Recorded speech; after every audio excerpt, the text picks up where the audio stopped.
இன்றைக்கி international mangrove forest டே, அதாவது உலகளாவிய அலையாத்தி காடுகள் தினம். மேங்க்ரூவ் ஃபாரஸ்ட் பார்த்திங்கன்னா உப்பு தண்ணியை தாங்கி வளரக்கூடிய ஒரு வகையான தாவர இனம். அதாவது உப்பு தண்ணிலையும் சதுப்பு நிலத்துலேயும் வாழக்கூடிய ஒரு வகையான தாவர இனம்.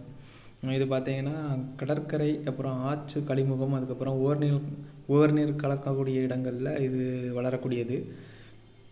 வெப்பம் மற்றும் மிதவெப்ப மண்டல பகுதிகளில் மட்டும்தான் வளரும். இதோட வேர்கள் பார்த்திங்கன்னா மேல் நோக்கி அமைஞ்சிருக்கும். மற்ற தாவரங்கள் வேர்களை கீழ் நோக்கி போடுறப்போ இது தன்னை நிலைநிறுத்திக்கிட்ட தன்னோட வேர்களை மேல் நோக்கி போடுற மாதிரி பரிமாண வளர்ச்சி அடைஞ்சிருக்கு. சில தாவரங்கள் அதோட தண்டு பகுதிகளில் சில துளைகள், அப்புறம் அந்த தண்டு பகுதிகளிலேருந்து வேர்கள் கீழே நோக்கி வரக்கூடியது. இந்த விழுது வேர்களை ப்ரொப் ரூட் அப்படின்னு சொல்லுவாங்க.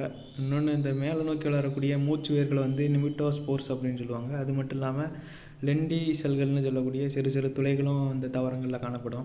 இது உலக சுற்றுச்சூழலில் முக்கிய பங்கு வகிக்கக்கூடிய ஒரு ஈக்கோசிஸ்டம், தாவர இனம்னே சொல்லலாம். ஏன்னா நன்னீர்லேயும் வாழ முடியாத, உப்பு நீர்லையும் வாழ முடியாத பல வகையான அரிய உயிரினங்கள் மேங்க்ரூவ் ஃபாரஸ்டான சதுப்பு நிலங்களில் தான் வாழக்கூடியது. நிறைய ஆற்று தண்ணி மீன்களாக இருக்கட்டும், ஓர்நீர் உயிரினங்களாகவும் இருக்கட்டும், நிறைய இதில் தான் இனப்பெருக்கம் செஞ்சுட்டு அதுக்கப்புறம் கடல் நோக்கியோ நதியை நோக்கியோ செல்லுது. அது மட்டும் இல்லை, கார்பனை அதிகமாக கட்டுப்படுத்தி வைக்கிறதுல இது ஒரு முக்கிய பங்கு வகிக்குது. அதாவது கார்பன் டை ஆக்சைடு, கரிமல வாயுன்னு சொல்லக்கூடிய கார்பனை நிறைய அப்சர்வ் பண்ணிக்கிடுது. அது மட்டும் இல்லை, கடல் ஏற்ற இறக்கங்களை கட்டுப்படுத்துது, கடல் அரிப்பை தடுக்கு, புயல், சூறாவளி போன்ற பெரும் இயற்கை பேரிடர்கள்லேருந்து மக்களை பாதுகாக்கு. அதுக்கப்புறம் மீன் வளம் அதிகமாக கொடுக்குது.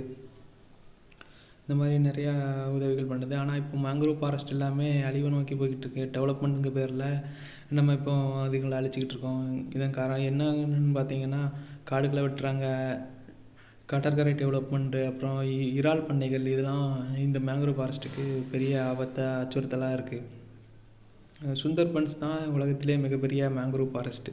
அது இந்தியாவில் இருக்கவங்களுக்கே தெரியும். இந்தியாவை பொறுத்த வரைக்கும் நிறைய இடங்களில் மேங்க்ரூவ் ஃபாரஸ்ட் இருக்குது.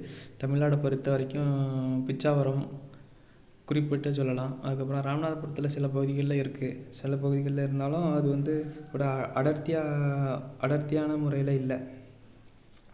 இது மேங்க்ரூவ் ஃபாரஸ்ட் உறைபனியை தாங்காது. இந்தியாவை பொறுத்த வரைக்கும் 4992 சதுர கிலோமீட்டரில் 46 இடங்களில் மேங்க்ரூவ் ஃபாரஸ்ட் அமைஞ்சிருக்கு. ஒட்டுமொத்தமாக பார்த்தோம்னா உலக அளவில் எல்லா மேங்க்ரூவ் ஃபாரஸ்ட்டுமே இப்போ அழிவு நோக்கி தான் போயிட்டுருக்கு. என்னென்னு பார்த்தீங்கன்னா, டெவலப்மெண்ட்னு ஒரே வார்த்தை தான் சொல்கிறாங்க. டெவலப்மெண்ட் இயற்கையை பாதிக்காமல் இருக்கணும், அதான் டெவலப்மெண்ட்.